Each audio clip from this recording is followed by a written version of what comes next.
आवाज इंडिया में आप सभी का स्वागत है। मैं हूं सीमा। महाराष्ट्र नवनिर्माण सेना के अध्यक्ष राज ठाकरे ने मुंबई बीएमसी कमिश्नर भूषण गगरानी से बीएमसी हेडक्वार्टर में मुलाकात की। इस मुलाकात के दौरान राज ठाकरे ने मुंबई से संबंधित कई विषय उठाए, जिनमें विभिन्न निजी कंपनियों के केबल भूमिगत करने और नगर निगम अस्पतालों पर अन्य जिलों में आने वाले मरीजों के भार को कम करने पर चर्चा हुई। राज ठाकरे ने मीडिया से बातचीत करते हुए कहा कि मूर्तिकारों को अब पीओपी मूर्तियों के बारे में सोचना चाहिए और प्रदूषण को कम करने के लिए कदम उठाने चाहिए।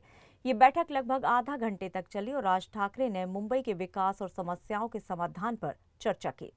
आज मुंबई महानगरपालिकेची एकूणच आर्थिक परिस्थिती काही चांगली नाही आणि अशा परिस्थितीमध्ये त्यांच्याकडनं येणारे जे पैसे आहेत ते महानगरपालिका का घेत नाहीये आणि त्यांनी आता सांगितलं की तो राज्य सरकारने निर्णय केलेला आहे, परंतु मला असं वाटतं की आता आयुक्तांकडनं राज्य सरकारला ते त्या प्रकारचं पत्र जाईल आणि महानगरपालिकेला मिळणारे जे पैसे आहेत ते घालवू नयेत महानगरपालिकेने, अशी आमची इच्छा आहे। कारण एकतर जीएसटी नंतर ऑप्शॉर बंद झाला आहे आणि ऑप्शॉर बंद झाल्यामुळे महानगरपालिकेवरती खूप ताण आहे।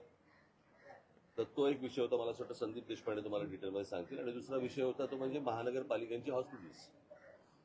या हॉस्पिटलवरती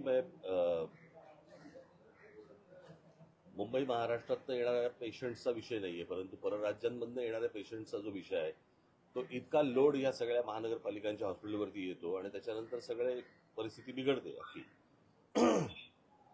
बरं, या सगळ्या गोष्टींचं ओझं व्हायला लागते मुंबई महानगरपालिकेला। म्हणजे इतर राज्यांमधनं येणाऱ्या पेशंट्सना, ठीक आहे, पेशंट नको किंवा हवेत हा विषय नाहीये, परंतु इतर राज्यांमधले येणारे जे पेशंट्स आहेत त्या महानगरपालिका तिकडची लोक ही काही मुंबई महानगरपालिकेला काही पैसे देऊ करते का, की नुसतेच फक्त आपण पेशंट बघायचे आहेत आणि आपल्या शहरावरचा किंवा हॉस्पिटलवरचा लोड वाढवायचा आहे।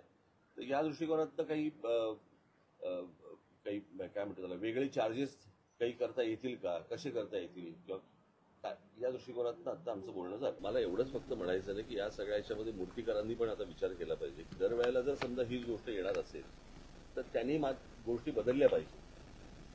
प्रत्येक वेळेला बनवायच्या आणि त्याच्यानंतर तुम्हाला माहिती आहे की सरकारचं काय म्हणणं आहे ते कुठच्याही सरकारचं, तर त्याच्यामध्ये बदल हा त्यांनी मूर्तिकारांनी आता ह्याच्यापुढे केला पाहिजे ना। तोच प्रश्न दरवर्षी कसा काय येतो? दरवर्षी आपण काहीतरी एक भूमिका घ्यायची आणि मग त्याच्यानंतर गणपती येणार म्हणून आपण त्या मूर्त्यांना, त्याच्यामुळे होणारं पोल्युशन हे खूप मोठ्या प्रमाणावरचं आहे। हे मला असं वाटतं आता मूर्तिकारांनी पण या गोष्टींचा विचार केला पाहिजे, काहीतरी दुसरा मार्ग त्यांनी काढला पाहिजे।